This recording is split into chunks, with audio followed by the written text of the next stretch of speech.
before I added my next color. This is going to be more of a blue or a turquoise. And I wanted this to be very, very light in the sky. So I'll put down the paint and then quickly go in with quite a bit of water and blend it.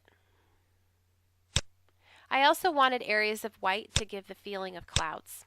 Now to add some movement on the right hand side, I'm putting some paint onto my acrylic block, and I'm just going to smoosh my paper, that's the technical term, onto that paint. And I really love the movement that this added to the sky and to the entire piece. Like before, I'm darkening up the bottom.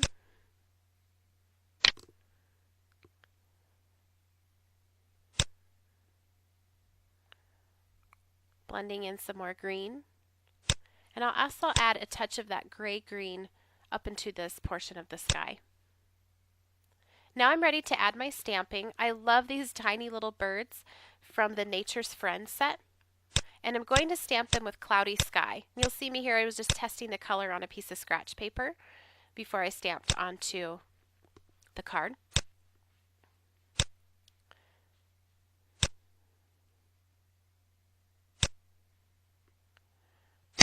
And I'll add the other two birds.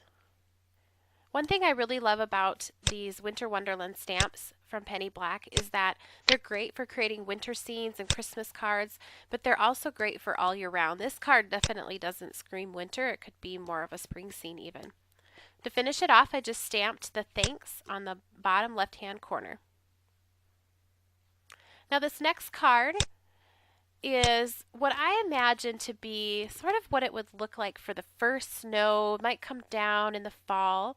So this background is going to have a lot of fall colors. I'm adding browns and yellows and grays. But I've masked off the bottom portion of the card to create a snowbank. And to do that I use painter's tape, and for the top part I tore that so it wouldn't have a perfectly straight edge.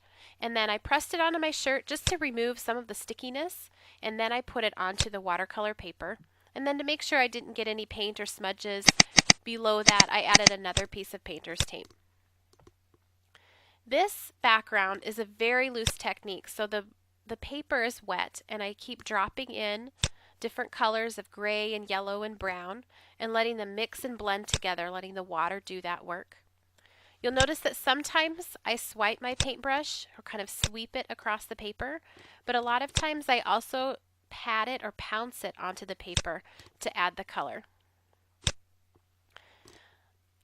If this is a new technique to you, this might be a great place to start, because no matter really what you do for colors up at the top, by masking off that bottom portion, it's going to look like snow. So if your colors are brighter, it'll just look more like a sunrise or sunset.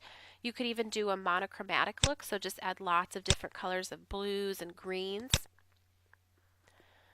You can see it dried lighter, so I'm going back in now once it was dry and adding more color.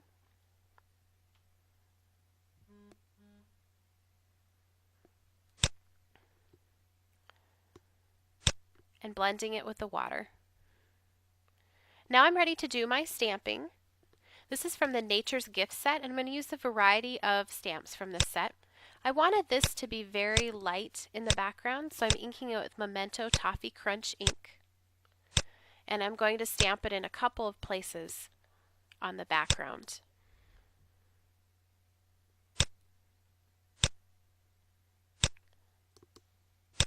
This next image is also from that same set, and I wanted it to be more of a background subtle look, so I'm inking this one with Memento gray flannel ink, and I'll stamp it in a couple places as well.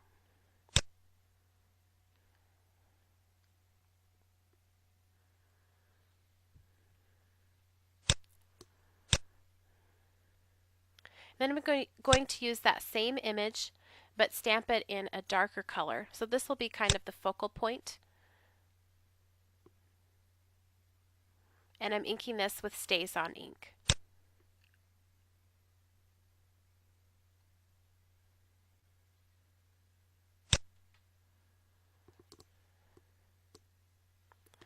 Once I stamped that, I felt like I needed a little bit more of that darker brown on the background, so I'm going back with this stamp and just adding a touch of it on each corner just to balance things out.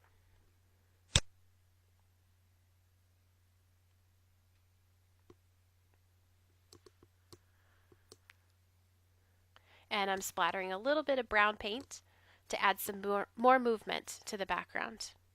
Now I'm going to peel up my mask